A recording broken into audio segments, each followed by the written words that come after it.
inflación se aceleró en enero a 9,1%. Los precios al consumo tuvieron una fuerte suba de 2,44%. El rubro que tuvo un mayor ajuste fue el de los gastos en vivienda con un aumento de 11,08%. El presidente Mujica afirmó que este año la inflación estará entre el 7 y el 9%, por encima del rango meta.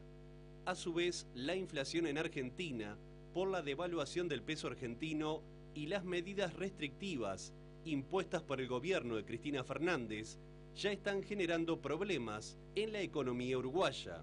Para entender qué pasará con el aumento de precios, el dólar y cómo nos afectan las restricciones económicas del vecino país, recibimos a la economista Gabriela Mordecki.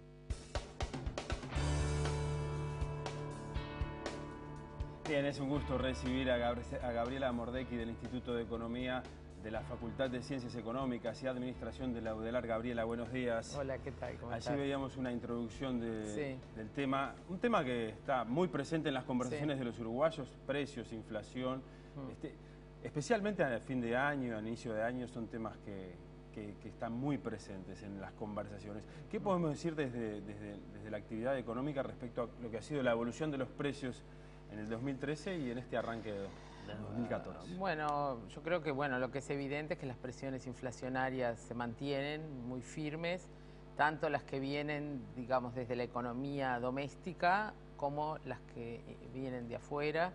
El año cerró en 8,5, pero bueno, ya enero fue de 2,44, lo que hizo que la inflación anual fuera a 9,1, lo cual es un valor muy alto, digamos, dado que existe como ese límite, digamos, verdadero de los dos dígitos, ¿no? En el cual el gobierno realmente tiene, digamos, un compromiso firme, porque bueno, el rango meta del Banco Central, que está ahora entre 4 y 6, y pasa de 3 a 7 a partir de junio, igualmente estamos muy por encima de ese rango, pero el verdadero techo, digamos, se considera los dos dígitos, ¿no? Ahí está como, digamos, estamos seguros de que el gobierno va a instrumentar las medidas que precise para no permitir que la inflación trepe, digamos, más allá de eso. ¿Por qué ese techo de 10%? ¿Alguien se puede hacer esa pregunta? ¿Se activa algún mecanismo a nivel gubernamental? No automático. Existía un mecanismo de que obligaba a los ajustes semestrales de salarios y jubilaciones, pero eso fue eliminado en la rendición de cuentas de 2010. Lo que se abre sí es como una renegociación salarial a partir de que se pasan los dos dígitos, o sea, como que lo que hay es una inminente mayor indexación, o sea, si los precios o los salarios, no de todos los trabajadores, ¿no?, pero públicos y jubilaciones se ajustan anualmente, digamos, la indexación es como más lenta. Si se ajustan semestralmente, como que el pasaje de los precios del pasado al futuro es más rápida y eso como que alimenta la propia inflación, ¿no? Ese es un problema además que tiene nuestra economía, que bueno, es lógico, ¿no? Para protegerse de la inflación existen muchos mecanismos indexatorios y entonces la propia inflación se alimenta a sí misma, digamos. Lo que se llama, lo que se comenta habitualmente como una espiral inflacionaria, ¿se puede definir así? Bueno, sí, eso fue un concepto ya de los años 60, ¿no? De la espiral. Totalmente. No sé si perimido, pero digamos se refiere a valores mucho más elevados, ¿no? Ajá, pero es un poco este mecanismo de que los salarios van atrás de la inflación y la inflación convalida los aumentos y así como que lo que digamos, el gobierno ha tratado de romper con las pautas salariales para los consejos de salarios, ¿no? Donde lo que se pretende es que no se ajuste por la inflación pasada, sino por la futura. ¿Se ha tenido éxito allí? Bueno, muchos convenios salariales sí lo tienen, pero igualmente la inflación ha sido muy elevada, entonces igual, o sea, después digamos, se reajusta la diferencia, ¿no?, entre el 5%, que es como la meta, y la inflación que en definitiva ocurrió. Pero bueno, yo creo que es un camino que hay que mantener, porque bueno, la indexación de los precios es uno de los mecanismos y una de las causas de la propia inflación también, ¿no? Tú hablabas de las presiones internas y externas. Sí. ¿Cuáles podemos destacar en ambos sectores? Bueno, han variado a lo largo del tiempo, ¿no? Pero si uno mira en el último año, por ejemplo, desde la demanda interna, si bien se ha desacelerado, ha seguido creciendo en forma importante y eso pesa sobre todo en algunos rubros que tienen que ver con servicios. Por ejemplo, la educación, ¿no? Es un servicio típicamente, digamos, cuyo precio se fija domésticamente, ¿no? En la interna no importa la competencia externa que suceda con los precios afuera. Y bueno, ya hemos visto, ¿no?, que hay reajustes hasta del 20% en muchas cuotas, ¿no? Justamente febrero es un mes donde se ajustan muchas cuotas, no solamente de colegios, sino también de otros cursos que yo creo que los uruguayos han tendido a estudiar más, porque bueno, eso es positivo, ¿verdad? Entonces aumenta la demanda, pero tal vez del otro lado la oferta no aumenta con la misma magnitud y entonces se genera ese incremento de precios que no necesariamente es que hay, por ejemplo, en otros sectores como tal vez la bebida, ¿no?, donde hay prácticamente lo que nosotros llamamos un oligopolio, o sea, dos empresas que dominan todo el mercado, entonces ajustan los precios sin ningún problema, y ahí también pasan. Entonces hay como distintos problemas internos, algunos de, digamos, falta de oferta, otros de, digamos, mercados imperfectos, y después, bueno, estos problemas climáticos que hacen que, más allá de que teóricamente está abierta la importación de algunas legumbres, ¿no? Bueno, es difícil instrumentarlo rápidamente y hemos visto cómo aumentaron los precios de, no sé, de algunas verduras y los tomates, bueno, esas cosas que van a alimentar la inflación. O sea, es circunstancial. Igualmente, si uno elimina todos estos precios volátiles, la inflación está muy alta. Pero también este año por lo menos en estos meses, van a ser un ingrediente adicional. Eso es lo que tiene que ver con digamos, los precios domésticos. Un detalle respecto a eso. El ministro de Economía, Mario Vergara, lo mencionaba cuando todavía era presidente del Banco Central, esta situación que se da en algunos sectores de actividad donde hay empresas que tienen un poder de fijación de precios muy importante. Tú mencionabas el caso de la bebida. ¿Hay algún otro caso más? ¿Y qué se puede hacer en eso? ¿Tenemos los organismos suficientes para intentar regular estas situaciones de demasiado poder empresarial que se dan? Y no hay reglas demasiado fuertes ni instituciones, digamos, que defiendan antimonopólicas, ¿no? En Uruguay, en realidad, monopolios en sí, la mayoría son públicos y entonces, justamente por eso, ¿no? El mercado es muy pequeño, no hay escala para algunos servicios que los presten empresas privadas, entonces el Estado es que los presta. En otros mercados, bueno, es más difícil la regulación y no hay como algún mecanismo más instrumentado para que uno pueda reclamar si aumenta la bebida o otros. Se ha hablado de la carne, por ejemplo, también en algún momento. Sí, bueno, la carne yo creo que es un mercado bastante más complejo porque su precio además, digamos, entra en la otra categoría que son los precios, digamos, que vienen como fijados de afuera. O sea, el precio de la carne en Uruguay es básica, más o menos, el precio internacional por el tipo de cambio. Entonces, bueno, ahí entra el otro factor, que es el tipo de cambio, que ha venido aumentando, ¿no?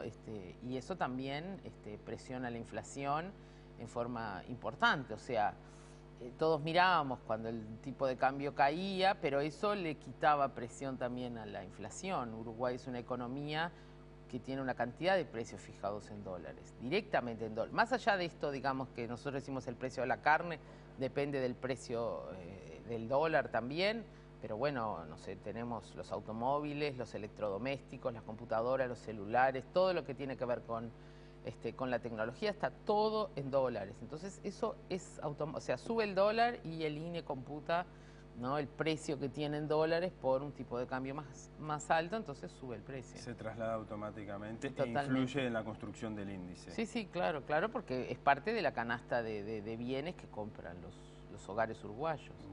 Muy bien.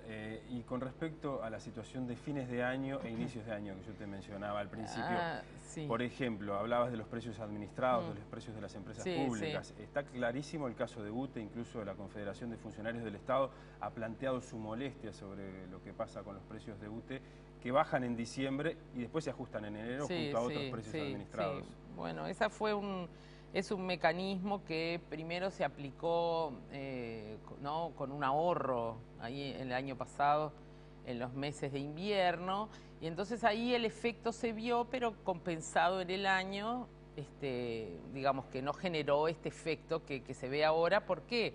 Bueno, porque la inflación de diciembre en sí es una inflación importante, cierra el año y es la que se toma para los ajustes salariales. Estos que yo comentaba, la diferencia entre la meta de 5% y la inflación que sucedió. Entonces, una cosa es que la inflación sea 8,5 y otra que sea 9. O sea, ahí tenemos 0,5 puntos porcentuales que se pierden de ajuste simplemente por esta medida.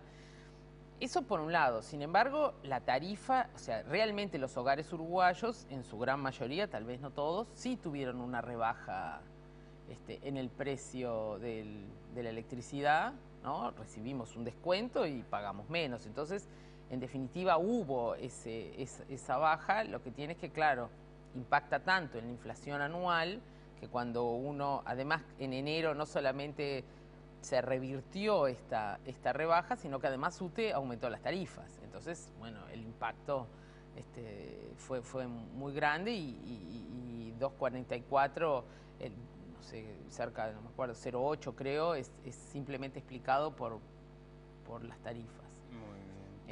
Entonces, bueno, pero UTE ha dicho que lo va a seguir haciendo. O sea, además una vez que lo hace un año, o sea, si no lo hace al año siguiente, ahí sí que la inflación del año va a ser... Porque diciembre tenemos un número negativo, ¿no? Y si en el diciembre en vez de negativo tenemos un positivo, entonces la inflación de ese año va a ser mucho más alta a veces. Y esperarán hasta que, bueno, la situación cambie, no sé.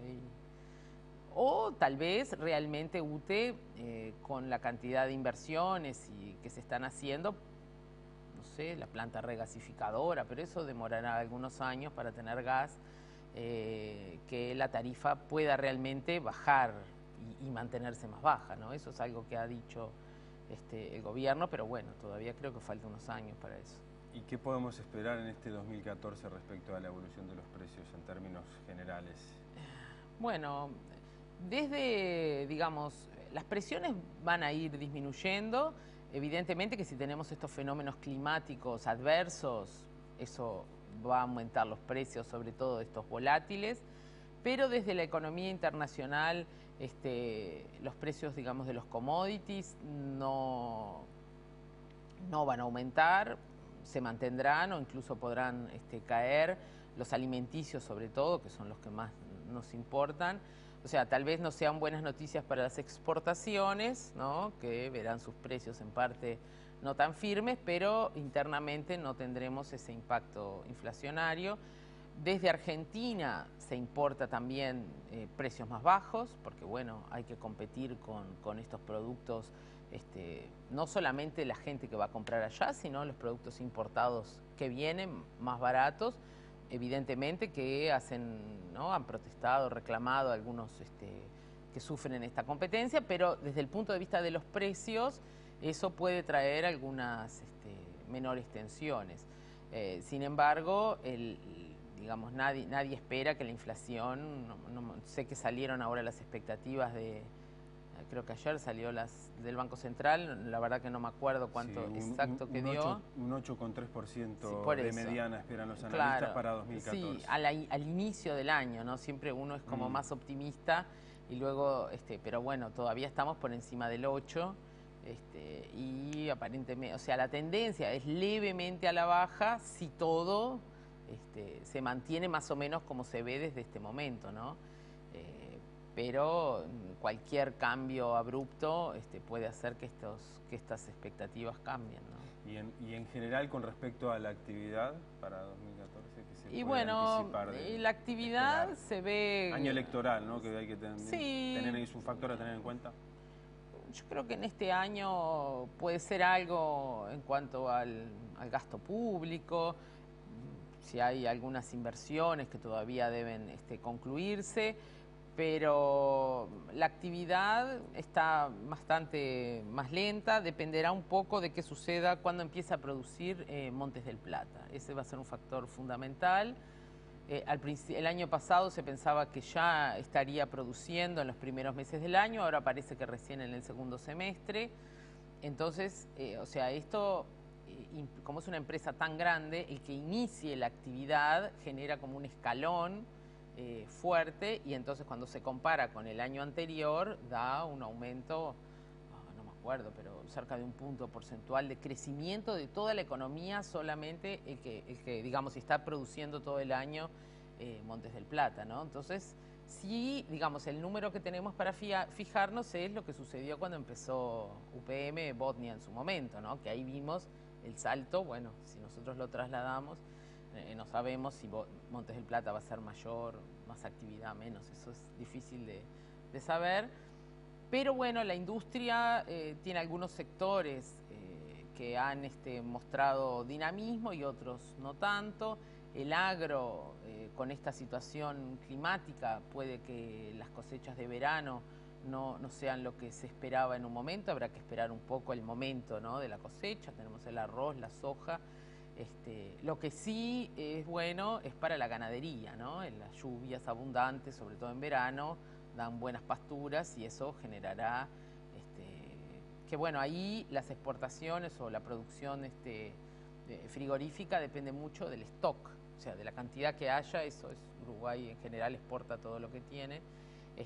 Y bueno, y el sector lácteo es otro que también seguramente, que ese sí viene creciendo en forma importante, va digamos, positivamente.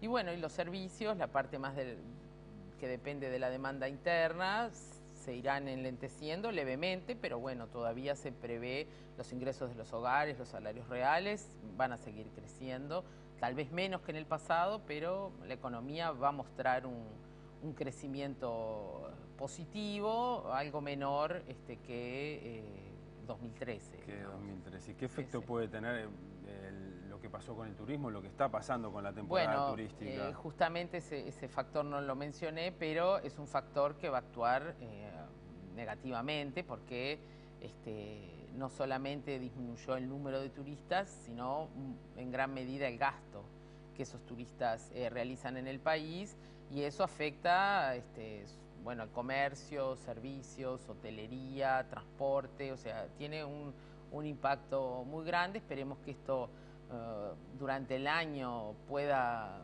¿no?, amortiguarse un poco, porque bueno, a veces justo la sorpresa del cambio de la medida cayó bien en el medio de la temporada. Y entonces, bueno, una vez que sobre todo, ¿no?, los turistas argentinos se acostumbran, y bueno, y ahora hay que esperar un poco a ver también qué pasa con el tipo de cambio en Argentina. Aparentemente ha ido bajando levemente. Y bueno, tal vez el turismo pueda en parte recuperarse el resto del año, pero es difícil, ¿no? O sea, eso va a tener un impacto negativo, indudablemente. Hace años que se habla de crisis en Argentina, es prácticamente titular todos los años.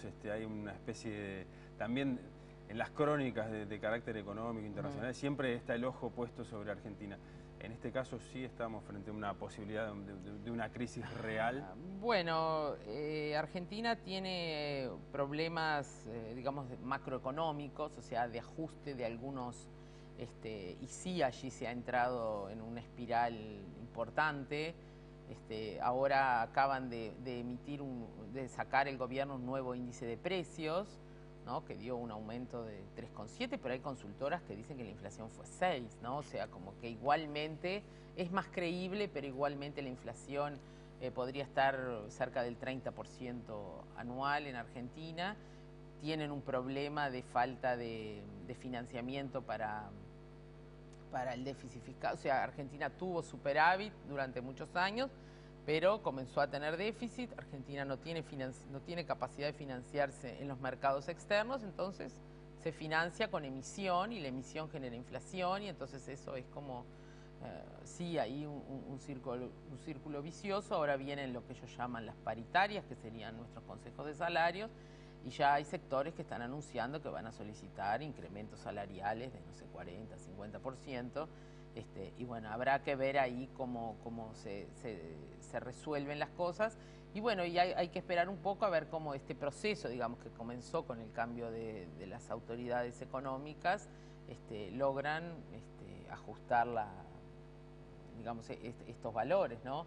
Pero están en una situación compleja, dependerá un poco también, sin embargo, digamos, es como un problema macroeconómico de equilibrio, sin embargo, la economía en sí sigue creciendo, va a crecer menos, pero si los mercados internacionales comienzan a recuperarse y bueno, los precios no caen demasiado debido sobre todo al enlentecimiento de China, Argentina puede tener en actividad, en empleo, no tiene problemas, es más que nada un problema, digamos, monetario, o sea, ¿no? De la inflación, el déficit fiscal y cómo se realiza ese ajuste, y bueno, y el dólar, ¿no? Que es la única forma que tienen de resguardarse de la pérdida de valor. Ya vivieron hace muy pocos años una crisis muy profunda, y bueno, ya pienso que la gente aprendió y es por eso que tratan de resguardarse. ¿Qué podrá suceder? Bueno, eso hay que tener un poco de paciencia y esperar. Y bueno, yo creo que estamos en una situación distinta a ese momento. El sistema financiero uruguayo, sobre todo, que fue el que más sufrió, está como más protegido, pero bueno, igual Argentina nos impacta siempre. ¿Se aprendió de aquella experiencia 2001-2002? Bueno, en parte sí, esperemos. Muy bien. Bueno, Gabriela, muchas gracias por habernos acompañado. Bueno, gracias.